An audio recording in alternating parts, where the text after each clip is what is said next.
বন্ধুগণ, স্বাগত। আপনাদের সকলকে আমার চ্যানেলে প্রথমেই স্বাগত জানাই।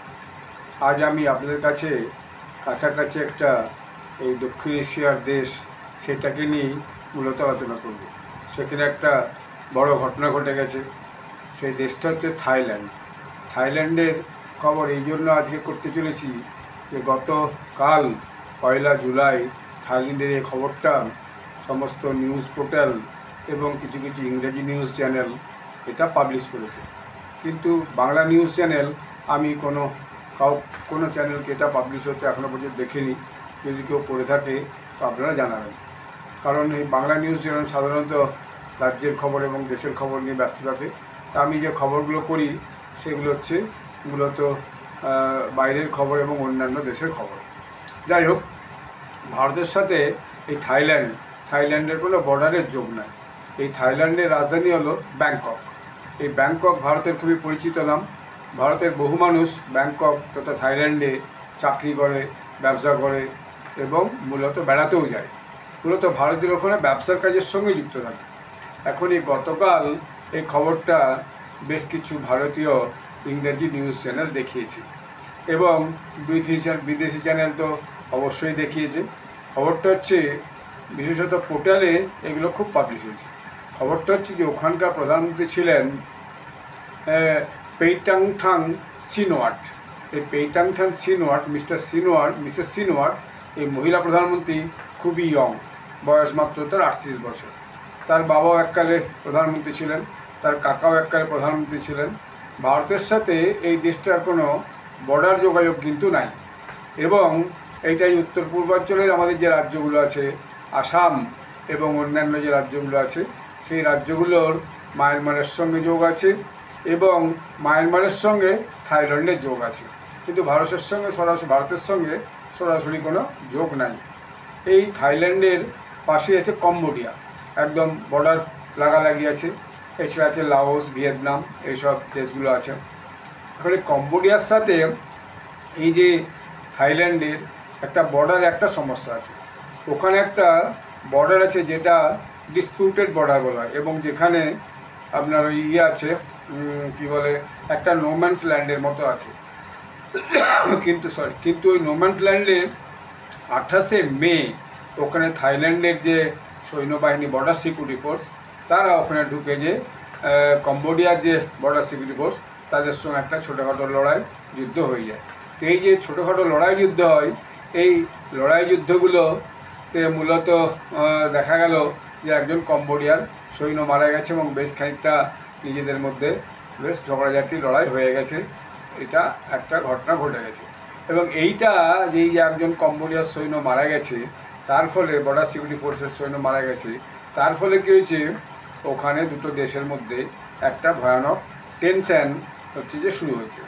এই যে টেনশনটা শুরু হওয়ার সময় এরপরে কি ওখানকার যে প্রধানমন্ত্রী, ওই মিসেস যে সিনোয়াটরা, তিনি মূলত ফোনে কথা বলেন ওখানকার কম্বোডিয়ার প্রাক্তন যিনি একজন প্রধানমন্ত্রী ছিলেন হুন সেন, সেই হুন সেনের সঙ্গে তিনি কথা বলেন এবং সেই যে ফোন কলটা থাইল্যান্ডে অল্প স্বল্প লিক হয়ে যায় এবং সেখানে দেখা যাচ্ছে, খবরে যেটা বলা হচ্ছে সেটা হচ্ছে যে তিনি থাইল্যান্ডের প্রধানমন্ত্রীকে বলছেন আঙ্কেল বলে কথাটা বলছেন এবং এটা যখন আলোচনা স্তরে এসে যায়, তারপরে কি করে থাইল্যান্ডের ওই প্রাক্তন প্রধানমন্ত্রী হুন সেন, তিনি কী করেন, ওই যে কথাবার্তাগুলো, যে ভিডিও রেকর্ডটা তিনি পাবলিশ করলেন। তো এতে এই মিসেস সিনোয়াট্রার ভয়ানক বিপদ বেড়ে যায়। বিপদ ইন দ্য সেন্স যে তার দেশের মধ্যেই সে একদম কন্ট্রাস্ট হয়ে যায়। আসলে তার যে পার্টি, সেই পার্টি একটা জোট সরকার চালাচ্ছে এবং সে জাস্ট 10 মাস আগে প্রধানমন্ত্রী হয়েছে। তো যে জোট সরকার চালাচ্ছে, জোট সরকারে যে অন্য একটা দল ছিল তারা তাকে সাহায্য করতো, তারা সেখান থেকে সমর্থন তুলে দিয়েছে। ফলে তার যে পার্লামেন্ট, সেই পার্লামেন্টে তার যে সংখ্যাগরিষ্ঠতা ছিল, সেই সংখ্যাগরিষ্ঠতা কিন্তু হারিয়েছে।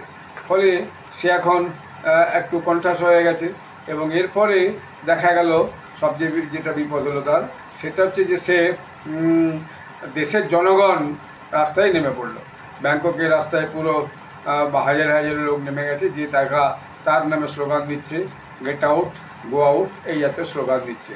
ট্রেটার, হ্যাঁ এই মানে এই জাতীয় তার এগেনস্টে স্লোগান দিচ্ছে, অর্থাৎ সে বিশ্বাসঘাতক, দেশের প্রতি বিশ্বাসঘাতক হচ্ছে। আর এর পিছনের ঘটনাটা কি, যে ফোন কল যেটা হয়, সেই ফোন কলটাতে তো সিনেটরা, যে মিস সিনেটরা যিনি ব্যাংককের থাইল্যান্ডের প্রধানমন্ত্রী ছিলেন, তিনি ওই ফোন করে কী করেন, দেশের যে উচ্চপদস্থ সৈন্য অধিকারী তাদের সমালোচনা করেন। এইটা তার কাছে আরও বিপজ্জনক। আর থাইল্যান্ডের যে প্রশাসন, সেই প্রশাসনে এই মিলিটারি তাদের ভয়ানক একটা প্রভাব আছে। তো ফলে এইটা দেশের লোক সহজভাবে নেয়নি। তখন দেশের লোক যখন রাস্তায় নেমে যে তাকে গো আউট, ট্রেটার, বিশ্বাসঘাতক এইসব বলে ভয়ানক স্লোগান দিয়ে নেমে গেছে রাস্তায়, তখন দেখা গেল যে সেই দেশের 36 জন সেনেটার তারা একটা ওখানকার যে কনস্টিটিউশনাল কোর্ট, সাংবিধানিক যে বিচার ব্যবস্থা আছে, বিচারালয় আছে, সেইখানে তার বিরুদ্ধে একটা মোশন দিয়ে এলো, একটা মোকদ্দমা নিয়ে এলো যে ওকে ইমিডিয়েট ওখান থেকে পদত্যাগ করা হবে। তো সেই যে সাংবিধানিক কোর্ট, সেই সাংবিধানিক কোর্টের 9 জন হচ্ছে বিচারপতি ছিলেন, সেই 9 জন বিচারপতিদের 7-2 ভোটে সেই প্রস্তাবটা স্বীকৃতি পেয়ে যায়। ফলে কী হয়, তার প্রধানমন্ত্রীত্বের পদ চলে যায়। তখন সে প্রধানমন্ত্রীত্ব থেকে পদত্যাগ করতে বাধ্য হয়েছে এবং সে দেশের জনগণের কাছে সে ক্ষমা চেয়েছে যে না, এটা আমার বড় ভুল হয়েছে, আমি দেশের জন্য সেবা করে যাব, কিন্তু আমি হচ্ছে কি যে এইটা একটা ট্যাকটিক হিসাবে এই কথাটা বলেছিলাম, অর্থাৎ যাতে দুই দেশের মধ্যে এই টেনশনটা বাড়তে না থাকে, সেই জন্যই আমি এই আলোচনাটা করেছিলাম। আমার কোনো দেশের প্রতি ক্ষতি করার বা দেশের বিরুদ্ধে কোনো কথা বলার এরকম কোনো আমার হচ্ছে যে কোনো উদ্দেশ্য ছিল না। কিন্তু এখন যখন ঘটনাটা প্রকাশ পেয়ে যায় এবং যখন ওই যে আপনারা সবাই বলতে শুরু করে দেয় যে না, তুমি বেরিয়ে যাও, তুমি আউট হয়ে যাও, গো আউট হয়ে যাও, এবং তুমি দেশের গদ্দার, তুমি বিশ্বাসঘাতক, তখন সে দেশের যে কোর্টের কাছেও কিছু করণীয় ছিল না। এবং সৈন্যবাহিনী তো এমনিতেই এর জন্য একটু রাগান্বিত ছিল, যেহেতু সৈন্যবাহিনীর সমালোচনা করা হয়েছে, তো ফলে তার বিরুদ্ধে মোকদ্দমাটা পাশ হয়ে যায় এবং তাকে সেটা তার যে পদ, প্রধানমন্ত্রী পদ, তাকে ছেড়ে দিতে বাধ্য হতে হয়। এবং এরপরেও দেখা যাচ্ছে যে সে রাজার কাছে প্রধানমন্ত্রীত্বের পদত্যাগ করেছে এবং রাজা তাকে সাংস্কৃতিক মন্ত্রণালয় চালানোর দায়িত্ব দিয়েছে। ওখানে দেশে রাজা আছে, প্রেসিডেন্ট নাই। আমার দেশে যেমন প্রেসিডেন্ট হচ্ছে সর্বেশ্বর বা সাংবিধানিক সৌধের, দেশে রাজা আছে থাইল্যান্ডে। তো রাজা হচ্ছে প্রধানমন্ত্রীকে সাংস্কৃতিক দপ্তরের দায়িত্ব দিয়েছে যে সে তার এক কাজ করুক, সে থাই সংস্কৃতি, যে থাই সংস্কৃতিকে সে হচ্ছে সারা পৃথিবীকে প্রচার করুক এবং থাই সংস্কৃতির উন্নতির জন্য যা যা করণীয় এটা সে করুক, এই দায়িত্বটা তাকে এখন দেওয়া হয়েছে।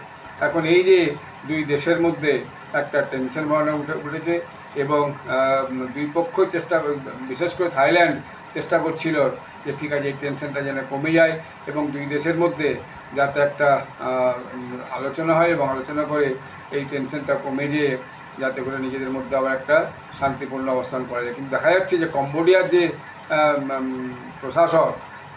যে প্রশাসন তারা এইটা স্বীকার করেনি এবং তারাও তাদের বর্ডারে প্রচুর সৈন্য মোতায়েন করেছে। ফলস্বরূপ যে থাইল্যান্ড তারাও তাদের বর্ডারে যে সৈন্য মোতায়েন করেছে, অধিক সংখ্যক সৈন্য মোতায়েন করেছে। ফলে এইটা একটা দুই দেশের মধ্যে এই মুহূর্তে এই দক্ষিণ এশিয়ার ছোটো ছোটো দুইটি দেশের মধ্যে একটা ভয়ানক উদ্বেগের কারণ তৈরি হয়েছে, আবার একটা যুদ্ধ পরিস্থিতি তৈরি হয়েছে এবং এই পরিস্থিতিটা শেষ পর্যন্ত কোথায় যায় এটা বোঝা বড় মুশকিল। এবং এই যে থাইল্যান্ডে এই প্রধানমন্ত্রীর যে পরিবর্তন, এইটা ঘটেই থাকে প্রায়। এই 10 মাস আগেই যে প্রধানমন্ত্রী ছিল তাকে সরিয়ে দিয়ে এই হচ্ছে যে ক্ষমতা এসেছিল। ফলে এই যে প্রধানমন্ত্রীত্বে যে পরিবর্তন, উথল-পুথল, এইটা ওখানে লেগেই থাকে প্রায়। এখন এর উপরে এখন বিস্ফোরণের মতো, গাড়ির উপর বিস্ফোরণের মতো একটা কম্বোডিয়ার সাথে যে টেনশন এবং যুদ্ধভাব এটা তৈরি হয়েছে, এটা সাউথ এশিয়ার যে শান্তি আছে সেটা বিঘ্নিত করবে। এবং আশপাশের দেশগুলোও লাওস, ভিয়েতনাম, এরাও সব ভীষণ সতর্ক হয়ে ওখানকার যে পরিস্থিতি, সেই পরিস্থিতিটা হচ্ছে কি যে লক্ষ্য করছে। মায়ানমারের প্রশাসনও ওই পরিস্থিতিটাকে দেখছে যে কোন দিকে এই ব্যাপারটা যায়, কারণ মায়ানমারের সঙ্গে থাইল্যান্ডের বর্ডার আছে। ফলে সেখানেও একটা তৎপরতা দেখা দিয়েছে। আশপাশের দেশে যা হয়, একটা দেশের সঙ্গে একটা দেশের যদি যুদ্ধ পরিস্থিতি হয় বা ছোটোখাটো একটা যুদ্ধ হয়ে যায়, তখন বাকি দেশগুলো এই ব্যাপারে প্রভাবিত হয়। তো আগামী দিনে এই অবস্থাটা কোথায় গিয়ে পৌঁছায় সেটা আমাকে দেখতে হবে। আমরা আশা করব যে আগামী দিনে মায়ানমার এবং থাইল্যান্ড তাদের যে ছোটোখাটো একটা ঝগড়া বা এই যে একটা বর্ডার ডিসপুট, এইটাকে এরা মিটিয়ে নিয়ে নিজেদের মধ্যে শান্তি স্থাপন করবে। এটা দক্ষিণ এশিয়ার জন্য খুবই জরুরি, কারণ আমরা দেখছি যেখানে যুদ্ধ আরম্ভ হচ্ছে সেই যুদ্ধ আর থামছে না। রাশিয়া ইউক্রেন যুদ্ধ চলছেই, ইসরায়েলের সঙ্গে গাজার যুদ্ধ চলছেই, ইসরায়েলের সঙ্গে আবার ইরানের যুদ্ধ চালু হয়ে গেছিলো, যুদ্ধ সেটা 12-13 দিনের মাথায় বন্ধ হয়েছে। একমাত্র ভারতের সঙ্গে পাকিস্তানের যে ছোটোখাটো একটা যুদ্ধ হলো সেটা ওই 3-4 দিনের মাথায় সেটা বন্ধ হয়ে গেছে। আদারওয়াইজ একটা যুদ্ধ শুরু হলে সেটা থামা আজকাল খুব মুশকিল হচ্ছে।